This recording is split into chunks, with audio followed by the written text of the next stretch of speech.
pregnant wife exposes the mistress's true colors, millionaire husband instantly regrets everything.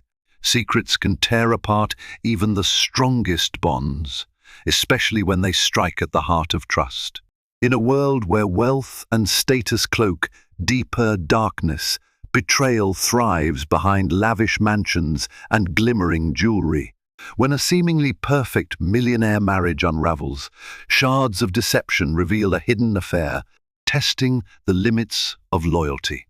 The pregnant wife, devastated yet determined, ignites a firestorm that exposes the mistress's tangled intentions. Will love conquer greed, or will desperation ruin everyone?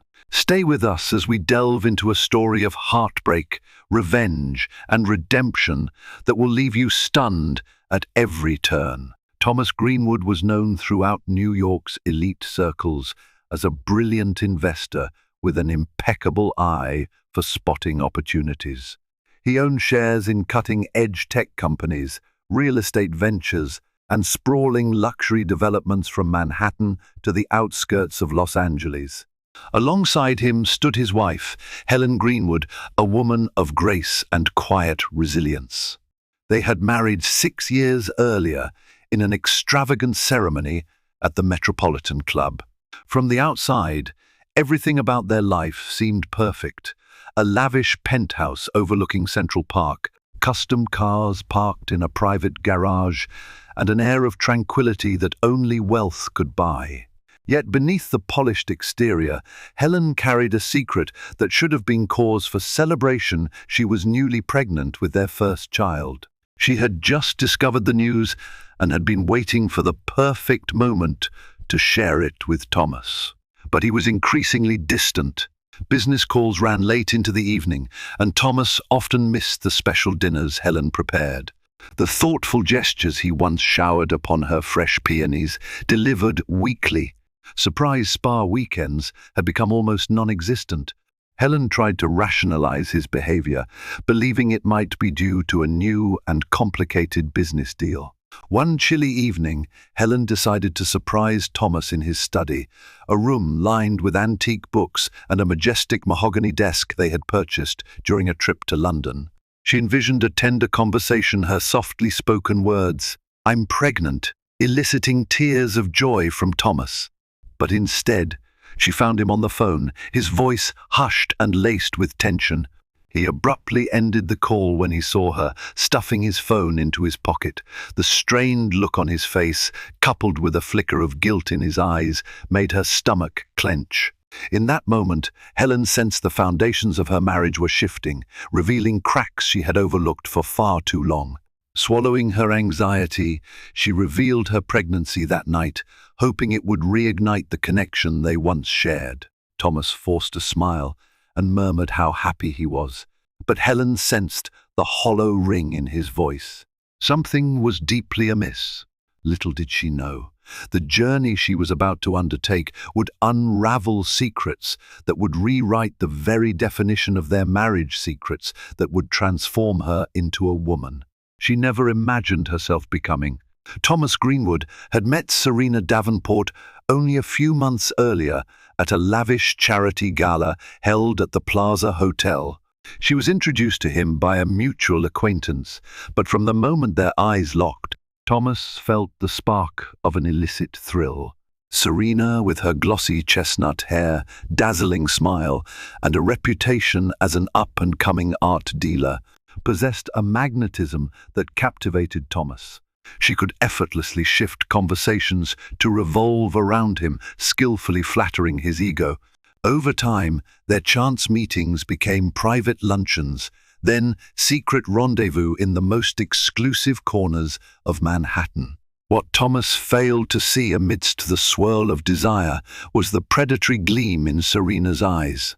She knew precisely who Thomas Greenwood was, his net worth, his connections, and the type of man he could become if gently, yet persistently, manipulated.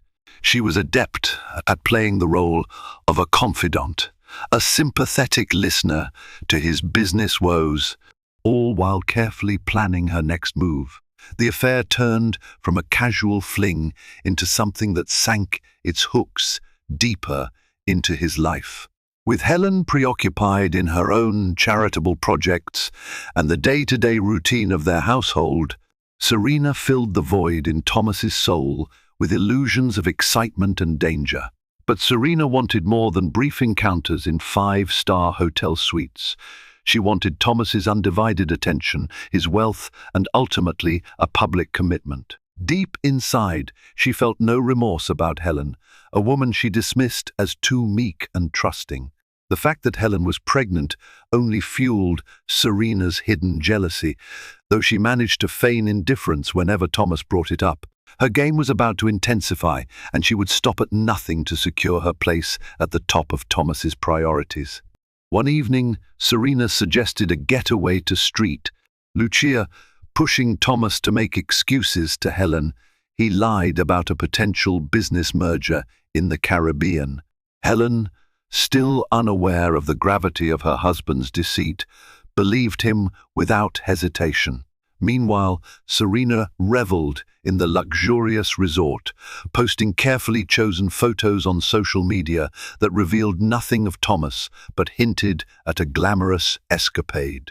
It was a dance of deception orchestrated to corner Thomas into making bigger promises. For Serena, there were no boundaries. She had marked Thomas Greenwood as her ultimate prize. While Thomas and Serena sipped tropical cocktails on a secluded beach, Helen spent her evenings alone, quietly nurturing her growing baby bump. She decorated the nursery, choosing soothing pastel colors and ordering custom-made furniture from a boutique shop in Brooklyn. Friends congratulated her, some unaware that Thomas had already become a fleeting presence at home.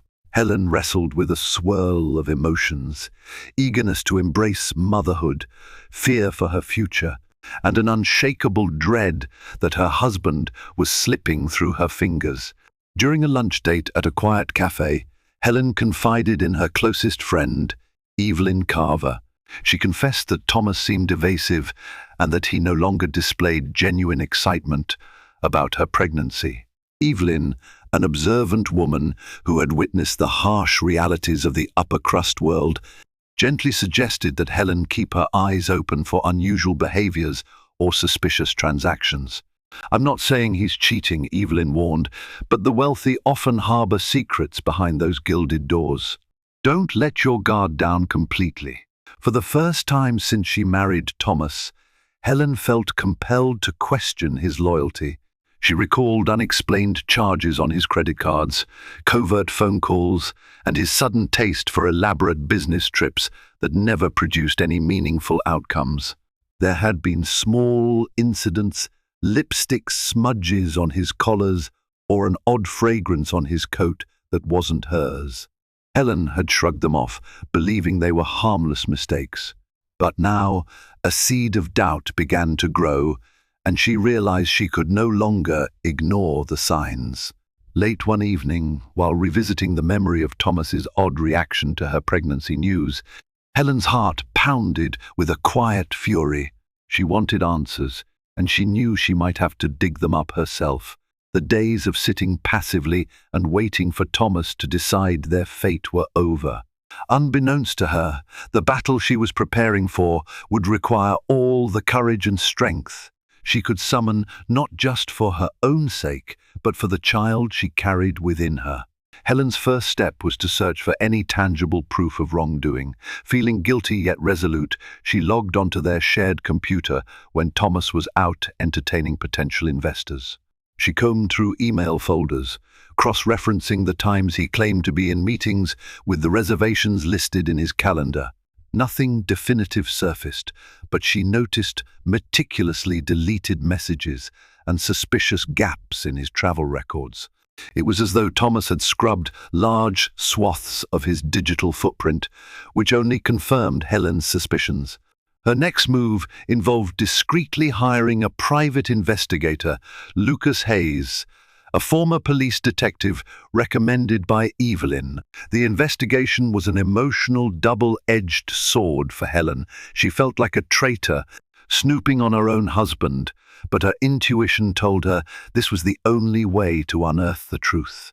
Lucas offered her a compassionate ear, reminding her that many wealthy families encountered hidden scandals that became ticking time bombs. "It's always better to know," he said softly, tapping his notepad as he listed possible angles of inquiry. Meanwhile, Thomas continued his clandestine affair with Serena, blissfully unaware of the looming storm. Serena, sensing the walls might close in, began planting seeds of doubt in Thomas's mind about Helen. She insinuated that Helen was only interested in him for security and that the child was a convenient way to tie him down further.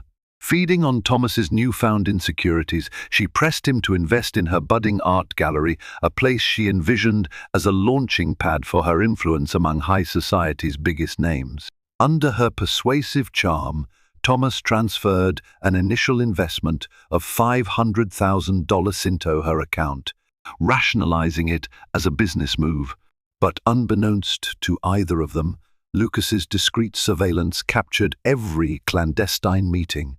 Photos snapped of Thomas and Serena entering a swanky midtown penthouse, receipts for expensive jewelry, and grainy footage of intimate moments told a damning tale.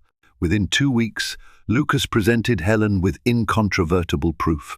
The shock of seeing Thomas's face tenderly turned toward another woman almost knocked the breath out of her. Her pregnancy hormones surged, tangling grief, anger, and heartbreak into a maelstrom of emotion. For a night, she lay sobbing in bed, her tears soaking the pillow, an echo of the betrayal that now threatened to shatter her world. The next morning, Helen woke with a new resolve. This was no time to crumble. She had a child's future to safeguard. Taking a few steadying breaths, she gathered her composure and phoned Lucas. She wanted to confront Serena directly, to see what this other woman was made of. Lucas, concerned for Helen's emotional well-being, cautioned her. "I've seen scenarios escalate dangerously when spouses decide to confront the mistress." "Let me handle it," he offered, but Helen insisted. "I need to look her in the eye. I need to know her intentions." They arranged a meeting under the guise of a gallery sale. Helen contacted Serena's gallery using her maiden name, Helen Carmichael, pretending to be a wealthy patron interested in purchasing artwork. When Helen arrived, the small, upscale gallery in Soho was quiet, the walls adorned with modern pieces that commanded exorbitant prices. Serena greeted Helen without realizing who she was, her practiced smile as bright as ever. "Miss Carmichael, welcome. Let me show you our latest collection," Serena said, leading Helen to a minimalist sculpture in the corner. Helen let Serena give her polished pitch, all the while observing the younger woman's gestures, the cadence of her voice, the way she handled questions. When Serena momentarily stepped away to answer a phone call, Helen felt her pulse spike. The moment of truth was closing in. She reached for a photograph on Serena's desk, a snapshot of Serena and Thomas on a yacht, locked in an intimate embrace. Any trace of doubt in Helen's mind evaporated. The woman exuding such charm before her was the same person who had ripped apart her marriage. When Serena returned, Helen dropped the act. "So, you're the one who's been sleeping with my husband," she said, voice cold and quiet.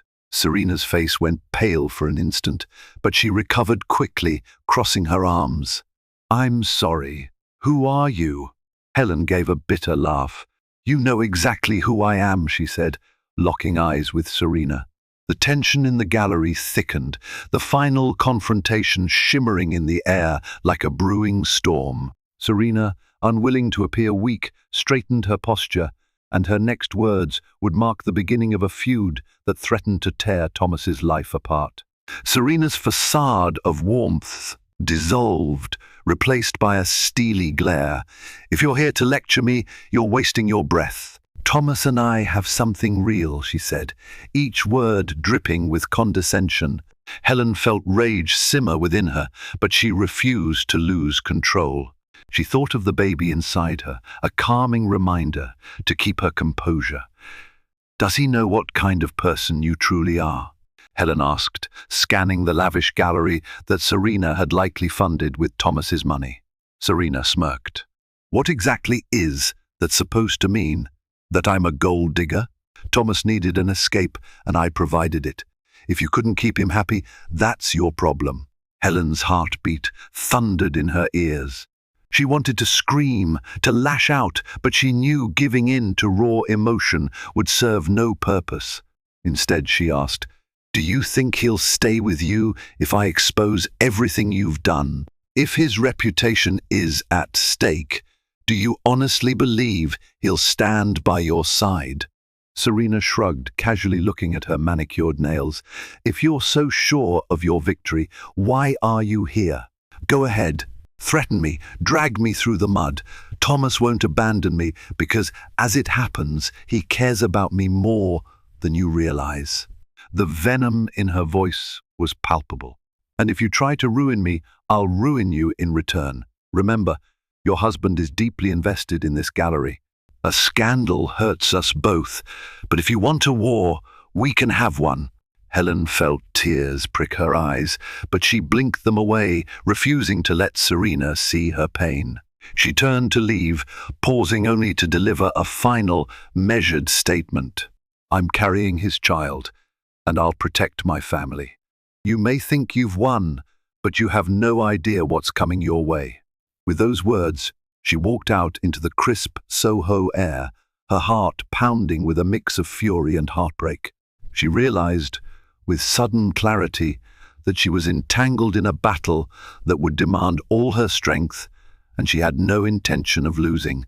Shaken by the encounter with Serena, Helen found herself at home in the quiet nursery. She traced the edges of a newly assembled crib, imagining her baby's future. The sense of betrayal weighed heavier than ever before, fueling a new determination. She considered confronting Thomas outright, but decided to gather more ammunition first. Instinct told her that revealing everything too soon might allow him or Serena to cover their tracks. It was then that Lucas phoned with news that threatened to crack the situation wide open. He had discovered that Serena's so-called art gallery success was largely a sham, bankrolled by an overseas account connected to a shady shell corporation. Moreover, Thomas had transferred exorbitant amounts to these accounts. Lucas promised to compile a thorough dossier detailing each suspicious transaction. "If you want to ensure you have the upper hand, this is your chance," he advised, his tone solemn. Meanwhile, Thomas was riding an emotional roller coaster. His passion for Serena had become more complicated now that he felt pulled toward paternal responsibility. Late at night, he found himself wrestling with guilt, recalling the love and support Helen had shown him over the years. He often stared at the new ultrasound images pinned to the refrigerator, confronting the conflicting desires in his heart. Yet every time he considered ending the affair, Serena would remind him of her unwavering devotion or wave more blackmail material in his face, a not-so-subtle threat. She had recordings of their private conversations, gifts that she could easily spin to claim hush money, and mountains of damning evidence that would shatter Thomas's esteemed standing among the elite.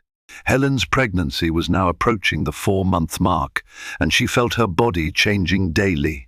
Morning sickness evolved into bouts of fatigue, and the emotional toll of the betrayal weighed more heavily by the day. Still, she steeled herself, carefully preparing for the final confrontation. She had an idea, a grand unveiling of the truth at a social event where the entire city's upper echelon would be present. She envisaged Thomas's mask shattering under the weight of undeniable evidence, forcing him to confront the consequences of his actions in front of the very people he prized impressing. With Lucas's help, she began laying the groundwork for this public revelation, aware that her plan teetered on a knife's edge. If any part of it leaked, Serena or Thomas might counterattack. If executed perfectly, however, Helen believed it would destroy the mistress's ambitions and bring Thomas to his knees, pleading for forgiveness. One thing was certain, there was no turning back from the storm she was about to unleash. The social event Helen targeted for her big reveal was the Greenwood Foundation's annual charity gala. Ironic, considering it was a fundraiser Helen had initially helped to organize back when she and Thomas were still united in philanthropic goals. The gala was less than a month away, promising attendance from notable figures like media magnate Robert Hammond and fashion icon Juliette Devereaux. It was an event that would define the Greenwood family's image for the following year, particularly in the philanthropic circuit. Helen's plan began with the small circle of trusted allies who would support her no matter what. Evelyn Carver agreed to help coordinate the technical side of things. Lucas Hayes would manage the behind-the-scenes details, ensuring no last-minute sabotage could disrupt the evidence. Helen intended to showcase. Each day brought fresh anxieties. Helen worried about how her unborn baby would handle the stress coursing through her body. Yet she pressed on, fueled by righteous anger and a desire to secure a future free from Serena's machinations. Thomas, meanwhile, immersed himself in finalizing the gala's details, unaware that he was orchestrating his own downfall. When he asked Helen for her input, she maintained an air of normalcy, suggesting color schemes and entertainment options. Her calm demeanor both placated him and gnawed at him. He suspected Helen might be up to something, yet he dismissed the thought, convinced she was too meek to strike back. Serena also prepared for the gala, intending to make an appearance that would further cement her position in Thomas's life. She had arranged for high-profile art pieces to be showcased during the silent auction, hoping to impress prospective clients and build her brand. In her mind, it was also an ideal moment to flaunt her closeness to Thomas before the watchful eyes of society. After all, if she was seen as his business partner in the arts, the rumors about a deeper relationship might not be far behind, and public acceptance was the next stepping stone to becoming a permanent fixture in Thomas's world.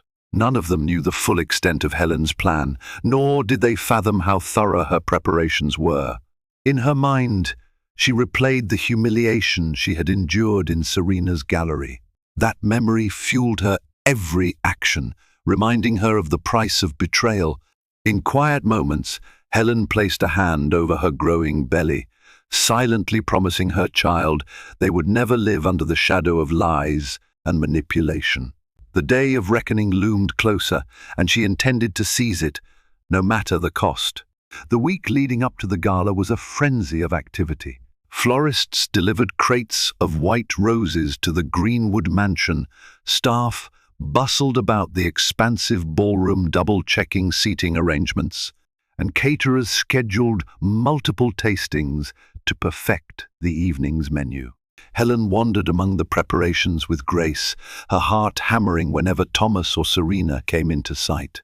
They were rarely together in public. Thomas insisted on it, worried about the gossip that might ensue, but when they did cross paths, Helen noticed their subtle exchanged glances, the fleeting touches that confirmed the affair hadn't died. Late one night, Helen received a call from Lucas. He'd unearthed even more incriminating files on Serena records of questionable art deals, funneling money through offshore accounts, some in Thomas's name, some in Serena's. The evidence strongly suggested that Serena was preparing to siphon a large sum away, possibly to vanish if things went awry. Helen felt a chill ripple through her. If the mistress was planning an exit strategy, it meant she anticipated potential fallout and was cleverly positioning herself to escape unscathed while leaving Thomas to face the damage. Undeterred, Helen and Evelyn spent hours rehearsing the technical aspect of the public reveal.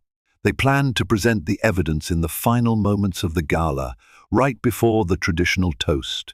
A hidden projector screen, installed discreetly behind a set of heavy curtains, would display photographs, financial documents, and even a short video clip of Thomas and Serena together. Helen decided to spare certain details. Some images were too intimate, and she refused to subject herself or the audience to lurid voyeurism. The point was not to humiliate them in a scandalous manner, but to unmask the betrayal and deceit that had been cunningly masked behind charitable smiles and polite handshakes. Underneath her controlled exterior, Helen trembled with anxiety. She was about to blow up her own marriage in a very public arena. Yet every time she second-guessed herself, she reminded herself of the unborn child.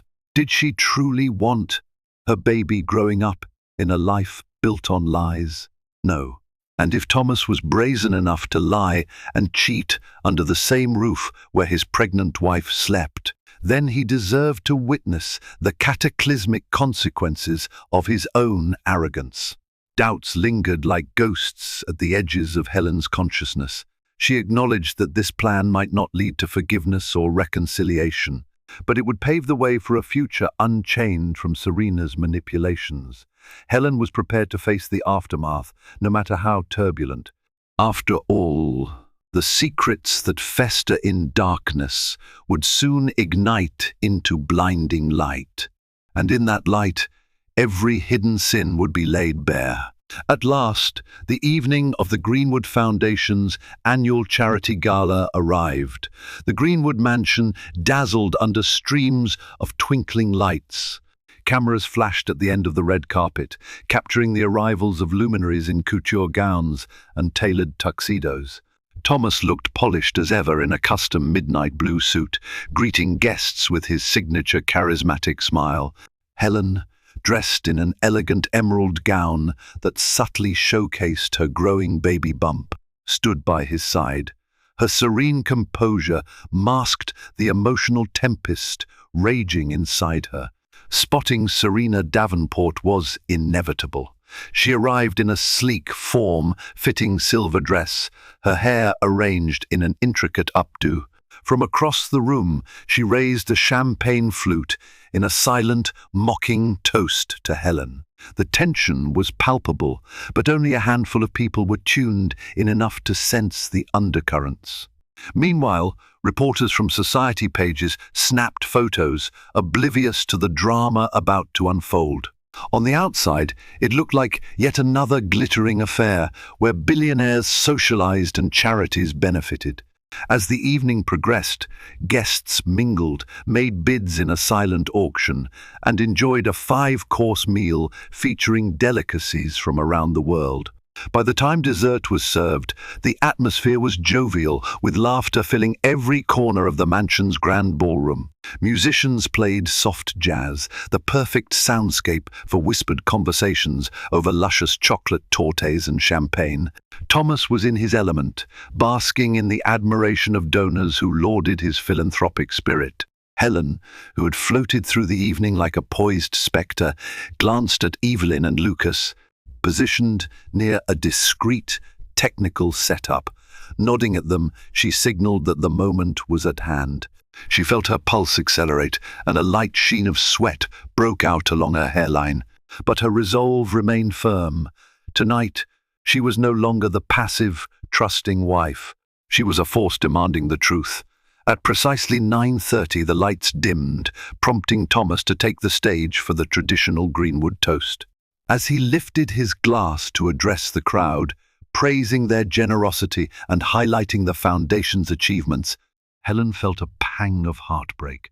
She still remembered the good times with Thomas, his gentle affections, the shared dreams, the warmth in his eyes when he spoke of building a future with her. Yet that man had allowed his desires to corrode his integrity, and she could not let his betrayal go unanswered. The spotlight shone on Thomas, capturing the confident gleam in his eyes as he concluded his speech. Unaware that the next words to echo through the ballroom would shake his carefully constructed world, Thomas gestured for Helen to join him on stage. She stepped forward, her emerald gown trailing behind her, and took the microphone. With trembling hands, she spoke the words that signaled the beginning of the end. "Ladies and gentlemen, I have something I need to share with all of you, something that affects not just me, but the future of this foundation and my marriage." A hush settled over the ballroom, so profound that one could hear the rustle of evening gowns. Thomas stood frozen, his glass halfway to his lips. Serena tensed near the edge of the crowd, her expression grim. The staff, the guests, the photographers all collectively held their breath, sensing a seismic shift in the evening's tone. Helen took a moment to steady herself, her gaze scanning the silent faces. The Greenwood Foundation has always stood for honesty, integrity, and making the world a better place. She began, her voice tinged with heartbreak. However, the truth is, there's been a betrayal at the very heart of this event, one that I can no longer keep hidden. With a subtle cue, Evelyn hit a switch, and the large curtains behind them pulled back to reveal a projector screen. The screen flickered to life, displaying photos of Thomas and Serena at luxury hotels, on private beaches, in fleeting moments of intimate embrace. A collective gasp rippled through the attendees.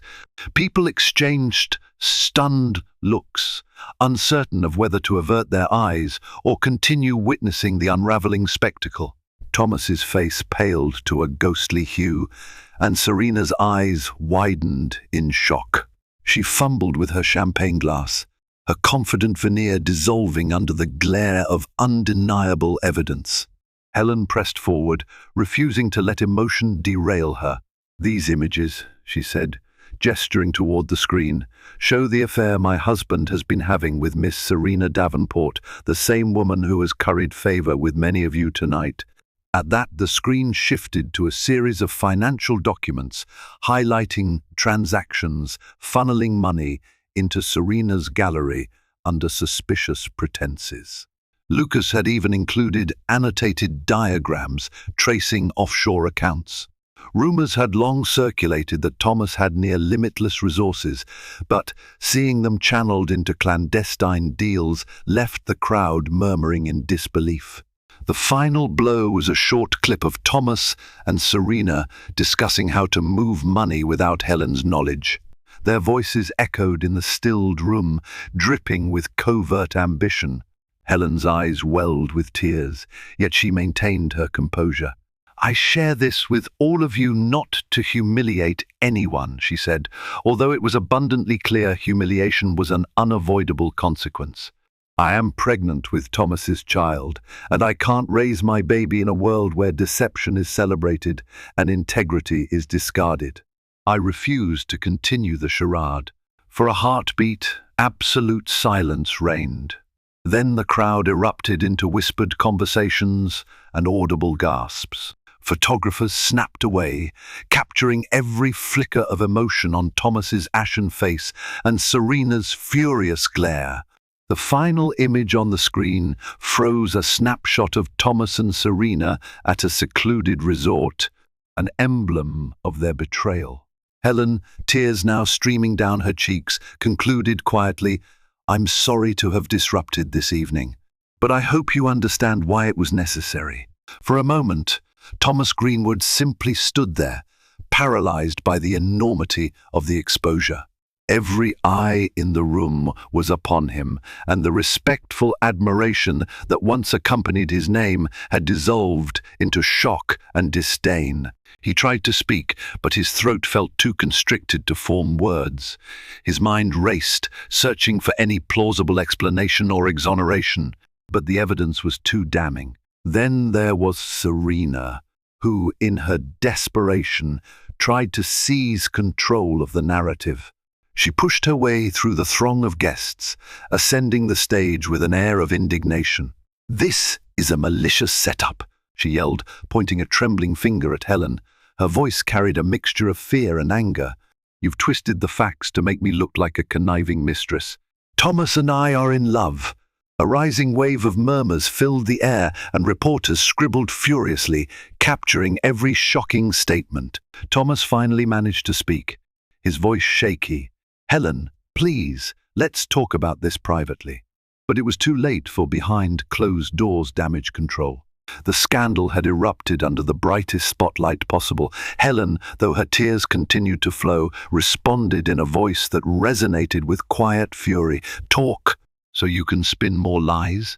Where was the honesty when you transferred our family's resources into her accounts? Where was the loyalty when you betrayed your pregnant wife?" Her words cut through the tension, each syllable heavy with the weight of her pain. The crowd's reaction was swift and visceral. Some guests cringed, distancing themselves from Thomas and Serena.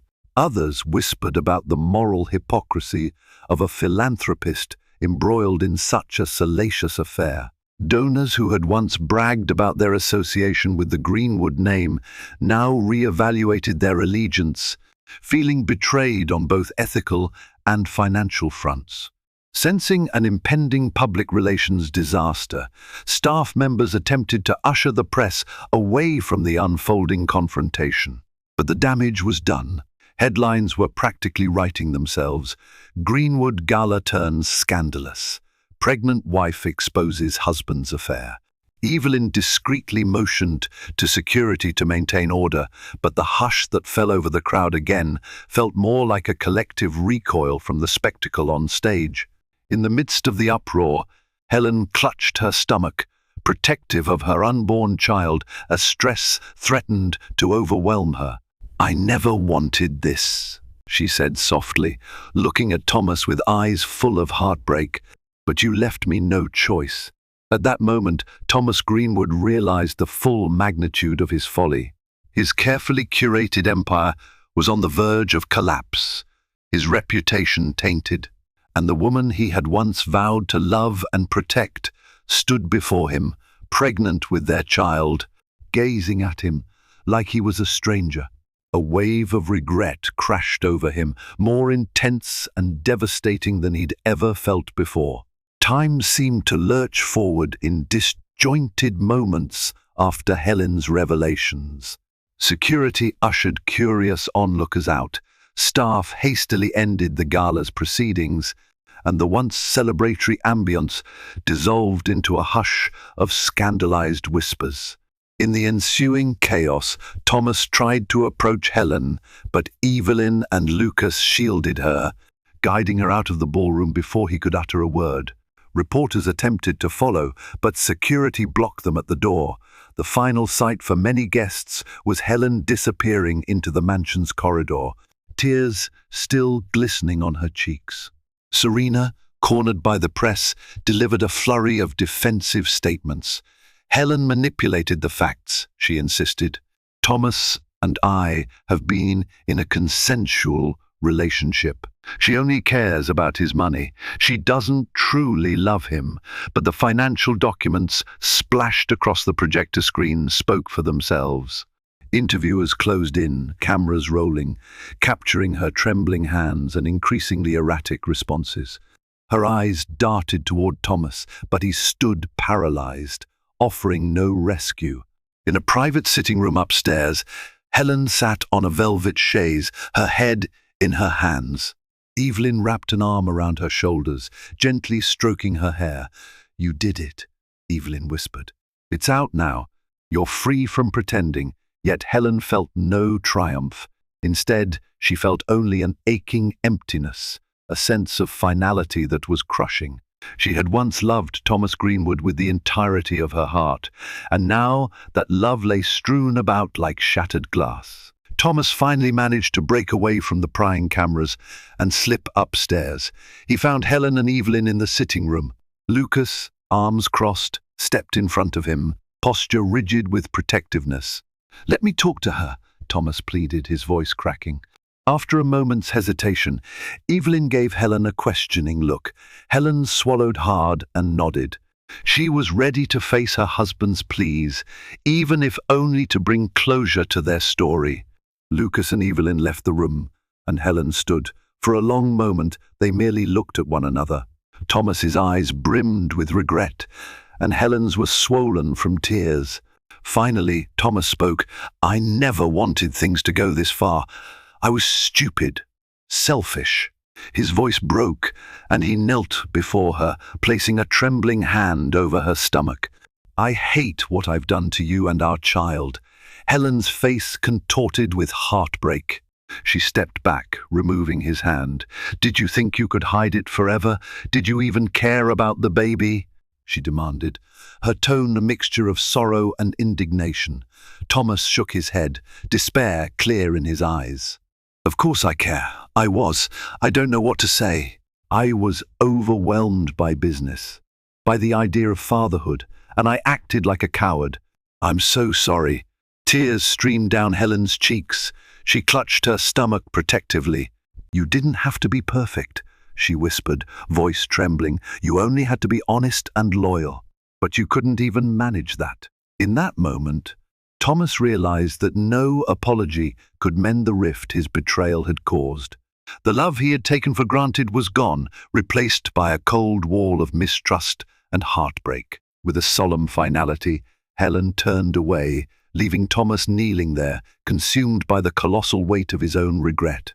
As the aftermath of the scandal began to ripple through high society, Helen found herself in a maelstrom of public attention. Front-page headlines branded her the betrayed wife who had executed a grand expose. Journalists sought exclusive interviews, while tabloids speculated about hidden angles. Whether Helen had orchestrated this drama to secure a significant divorce settlement, or if she intended to humiliate Thomas beyond redemption. The speculation weighed heavily on her, but she refused to engage with the media circus. Her priority remained her child's well-being and her personal healing. Thomas, on the other hand, faced immediate professional fallout. Several key investors in his ventures withdrew, citing moral objections and instability concerns. Business partners treated him warily, fearful that scandal might overshadow their own interests. Lawsuits began to surface, especially from philanthropic donors who felt misled about where their funds had gone. With each passing day, Thomas watched his empire teeter on the brink of collapse. The foundation of trust he had built crumbling beneath the weight of public scrutiny. Meanwhile, Serena Davenport's world imploded. Art collectors avoided her gallery, worried about being implicated in her dubious dealings. Worse, evidence from Lucas Hayes linked her finances to questionable offshore accounts, and authorities launched a preliminary investigation for potential fraud. She found herself blacklisted from the same social circles she had once courted. Stripped of her veneer of respectability, Serena became a pariah, her once coveted invitations rescinded. And in a final blow to her pride, Thomas severed all ties with her publicly, desperate to salvage the shredded remains of his reputation. Amid this turmoil, Helen moved to a smaller, more private residence near the Hudson River, wanting a quiet environment for the remainder of her pregnancy. She focused on prenatal care, surrounding herself with supportive friends like Evelyn and Lucas, who took turns visiting, helping her set up the new nursery and offering emotional support. Every flutter of the baby reminded her that life went on, and she clung to that innocent promise of new beginnings as her anchor in the storm. In the stillness of evening, Helen often reflected on the series of choices that had led her here. She acknowledged her own naivety, her willingness to overlook signs of trouble in her marriage. But she also recognized a strength she never knew she possessed, the tenacity to stand up for herself and her child, no matter the cost. Though she felt an unshakable sadness for what had been lost, she also sensed a glimmer of hope that in time, her broken heart would heal, forging a path toward a future defined by honesty and self-worth. 2 weeks after the gala, Helen received a letter at her new residence, delivered by a private courier. The envelope bore Thomas's familiar handwriting, and inside was a lengthy, handwritten note. In it, Thomas apologized again, but in greater depth. He admitted to having been seduced by power, fortune, and the intoxicating aura of someone like Serena who flattered his ego. He wrote of how he wished he could turn back time, but acknowledged that words meant nothing without genuine change. Thomas also revealed that the investigation into Serena's finances had uncovered that she was on the brink of fleeing the country with millions siphoned from his accounts. He was pursuing legal action to recover what he could, but the betrayal left him grappling with the knowledge that he, too, had been manipulated. His letter closed with an earnest plea for Helen to allow him a chance to prove he could be a father worthy of their child's trust, even if their marriage was beyond saving. Helen read the letter multiple times, tears occasionally smudging the ink. She recognized genuine remorse in Thomas's words, but also understood that trust was fragile. Once broken, it could never fully be restored. She considered writing back, but couldn't bring herself to do it immediately. The memory of Thomas kneeling before her that night at the gala still haunted her dreams. A week later, a package arrived from Thomas, containing documents for a post-nuptial agreement that safeguarded Helen and the baby financially. He also transferred the deed of the new house solely into her name, ensuring they would always have a home unaffected by his crumbling empire. It was a tangible gesture of contrition, a bid to show that he valued her and their child above all else now. Helen found herself torn. Part of her yearned to believe that Thomas could change. Another part, protective and still raw from betrayal, warned her not to lower her guard. When she finally decided to respond, she wrote a short note. She told Thomas she appreciated his efforts and would allow him to be part of the baby's life under clear conditions. She needed time to heal, to understand if she could ever see him without recalling his affair. She assured him, however, that she would not weaponize his mistakes against his relationship with their child. Ultimately, she was adamant about providing a loving environment for her baby, free of bitterness and lies. She sealed the envelope, feeling both a surge of relief and lingering heartache. She reminded herself that healing was not a linear path. Whether or not Thomas could truly redeem himself remained uncertain, but she was determined to move forward in a way that safeguarded her emotional peace and her child's future. And as she pressed her hand gently against her belly, she whispered a quiet promise. "We will rise above this, little one. I promise." Months passed, and winter gradually melted into spring. Helen's pregnancy progressed smoothly, each ultrasound bringing her closer to the life stirring inside her. She threw herself into prenatal yoga, journaling, and baby preparations. Her nights were still marked by restlessness, haunted by memories of Thomas and Serena, but she found solace in the unwavering support of Evelyn and Lucas. Both served as pillars in her life, Evelyn offering warm hugs and practical advice, Lucas ensuring her security and emotional comfort. Meanwhile, Thomas worked tirelessly to repair his tarnished reputation. He liquidated certain assets to repay donors who felt defrauded, published a public apology accepting responsibility for his actions, and initiated philanthropic efforts that operated without fanfare. He quietly visited a therapist to unpack the personal flaws that had led him astray. For once in his life, he strove to do the right thing without expecting public accolades. Yet, even with these steps, he knew the road to redemption in Helen's eyes was fraught with uncertainty. Serena Davenport's fate, however, took a darker turn. Scrutiny from financial authorities forced her to pay back enormous sums. Legal cases piled up, draining her resources. Rumors circulated that she had fled New York, possibly heading to Europe in a desperate attempt to rekindle her shattered life. The scandal attached to her name made her persona non grata in the city's cultural circles. If she ever resurfaced, it was likely in some obscure corner of the world where her past indiscretions were less known. One crisp morning, Helen found herself contacted by Thomas again, who asked if he could accompany her to the next prenatal checkup. At first, she hesitated. The emotional scars remained tender, and she worried that seeing him in the intimate setting of an ultrasound might stir up pain. Yet, she also recognized that he was the baby's father, someone who, despite his failings, possessed genuine concern for the child's well-being. After careful consideration, she agreed. When the day arrived, Thomas arrived early at the clinic, looking visibly anxious.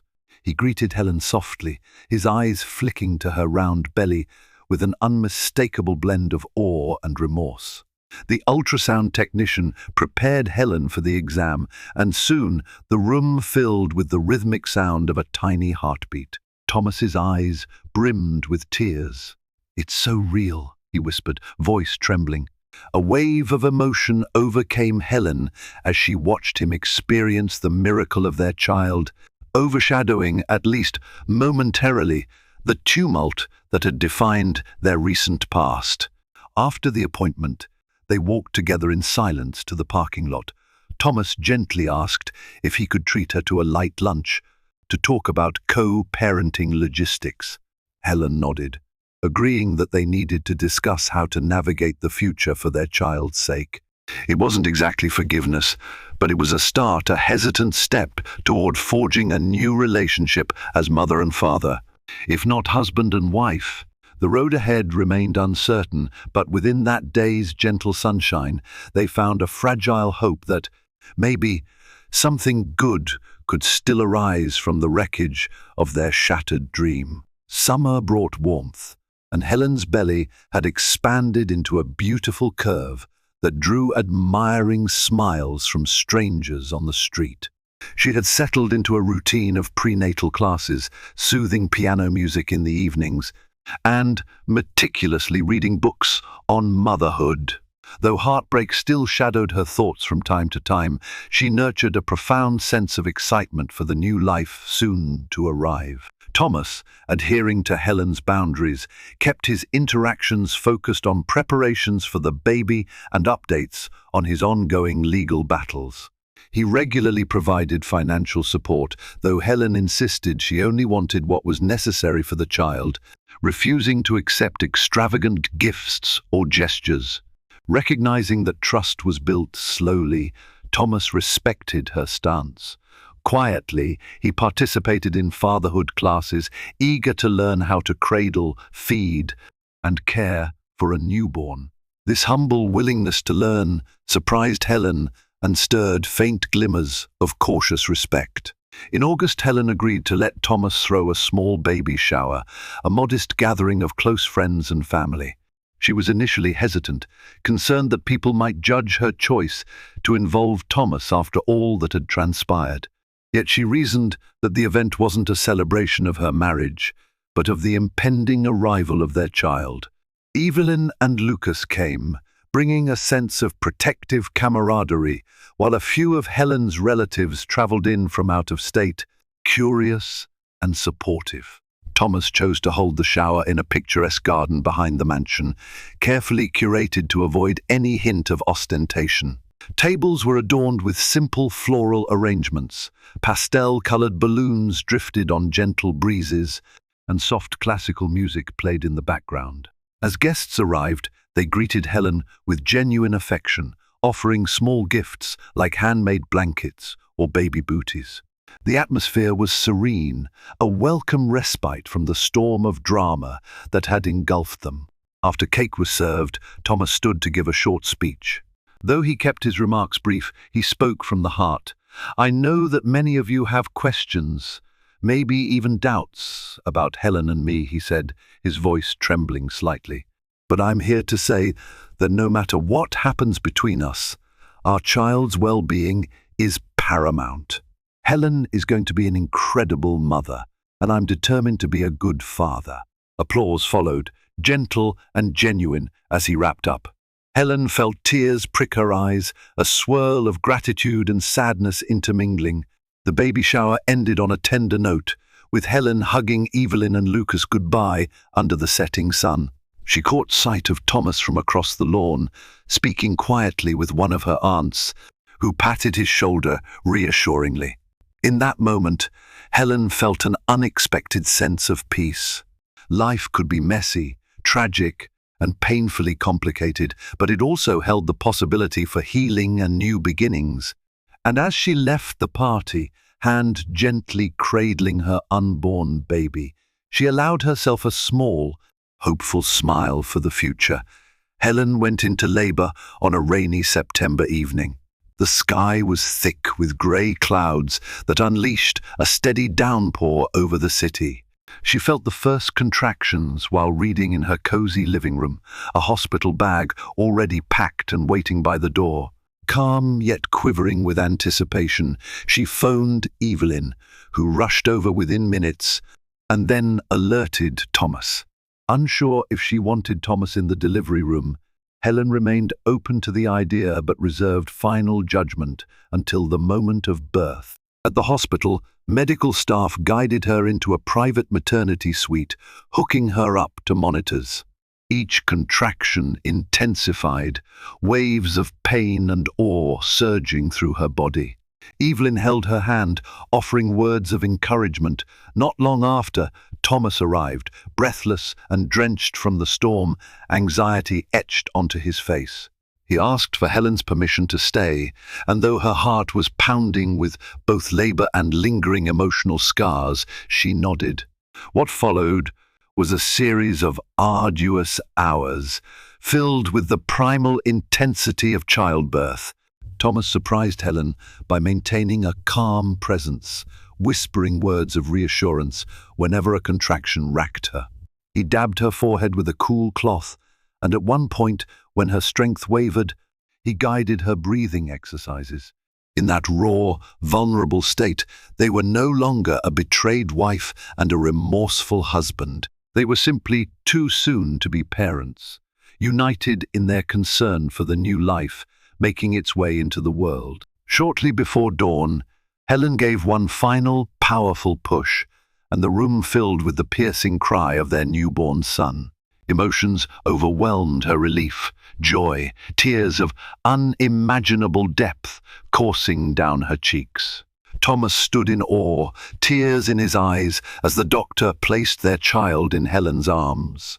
The baby's tiny hand curled around her finger, and time seemed to stop, crystallizing into a perfect moment of wonder.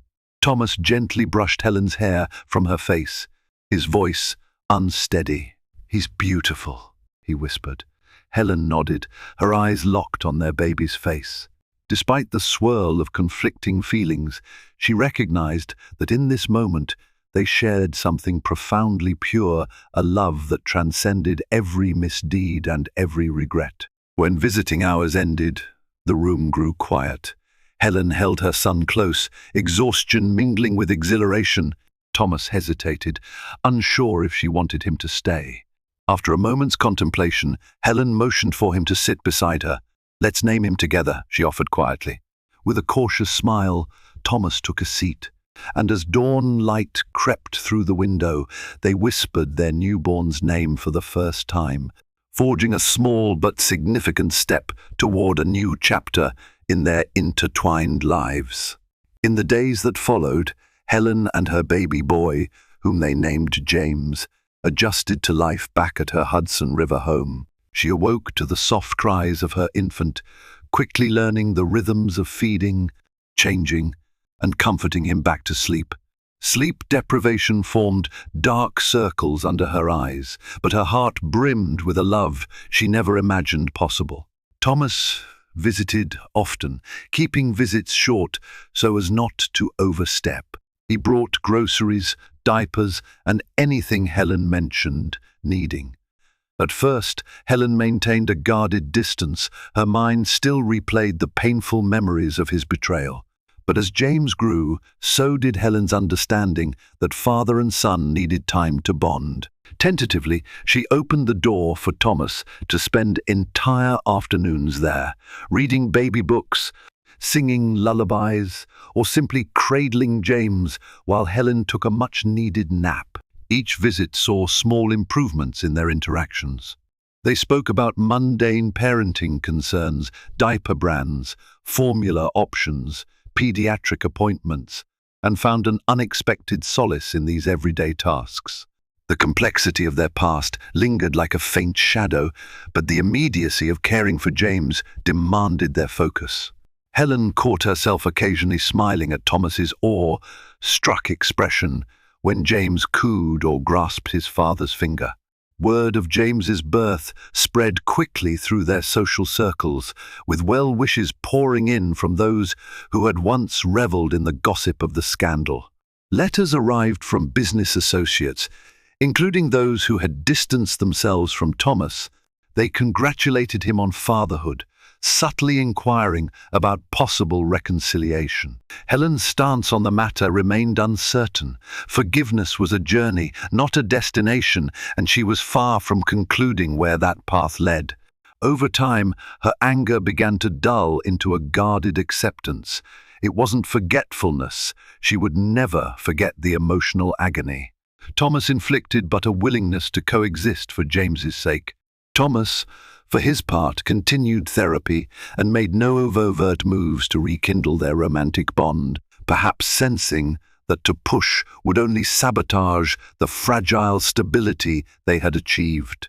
In the quiet moments when James slept peacefully in her arms, Helen reflected on how life had dramatically veered from the future she once envisioned. Yet, as she kissed the downy fuzz of her son's head, she felt a gratitude that transcended the heartbreak.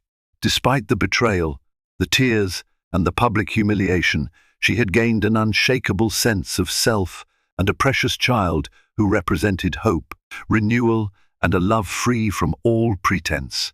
If there was any path forward, it would be guided by the light that James brought into their world. Months drifted into a year, and with each passing milestone, James's first smile, his tentative attempts to crawl, the emotional tapestry of Helen's life transformed. She stood at the brink of a new era, one in which she defined the terms of her relationships and her own worth. Thomas remained in their orbit, a devoted father, respectful of Helen's independence. Their interactions grew cordial, occasionally even warm, but the scar tissue from betrayal remained, an unspoken reminder of the boundaries they observed. Helen watched her baby boy grow, marveling at the miracle of a life that symbolized both the pain of the past and the promise of the future. She was no longer the naive socialite who had once assumed wealth could safeguard her marriage. Instead, she had evolved into a woman who understood that love, trust, and respect had to be nurtured actively by words, by actions, and by a steadfast refusal to accept deceit. As she strolled along the Hudson River's banks one afternoon, James gurgling in a stroller beside her, she thought of Serena Davenport. Where might she be now? Did she carry regrets or merely bitterness? Helen realized it no longer mattered. The hold that Serena once had over her life was gone, dissolved by time and self-discovery. Thomas's business empire, bruised and partially fractured, had found new life through honest hard work and a rebranded approach to philanthropy. The Greenwood Foundation continued its charitable endeavors, albeit with a more cautious board and stricter accountability measures. Public memory, fickle as it was, had largely moved on from the sensational scandal, replaced by newer gossip. In a final conversation held in the living room of Helen's home, Thomas asked if there was a possibility of them rebuilding their marriage in the future. Helen regarded him thoughtfully, her gaze drifting to James, who lay napping in a bassinet. "I don't know," she said, her voice gentle but firm. "I believe in redemption, but I also believe in protecting my heart. Only time will tell." Thomas nodded, accepting her answer with grace. For now, they were co-parents, united in their love for James, sharing a delicate peace. And though no one could predict whether they would find their way back to each other, the chapter that opened after the night of the gala was about growth, accountability, and forging a life guided by honesty rather than ambition or deception. Life, Helen mused, was a series of seasons. She had survived the bitter winter of betrayal and emerged into a cautious spring of renewal. Looking down at her sleeping son, she knew that no matter what, the next season brought storms, blossoms, or scorching sun, she had discovered her own fortitude and capacity for grace.